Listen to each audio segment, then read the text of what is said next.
kallo farin wata.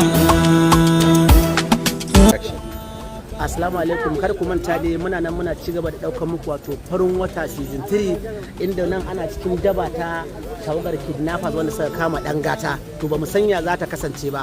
Ku saurari zuwan farin wata season 3 idan Allah ya yarda. Mun gode.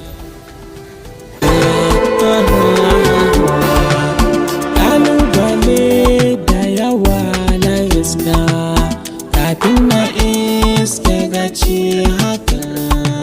Na sha wuya, na sha fama kafin na zanto sharaka. An tsangwame ni hasada da kushe da ƙyana shallake tsaunuka.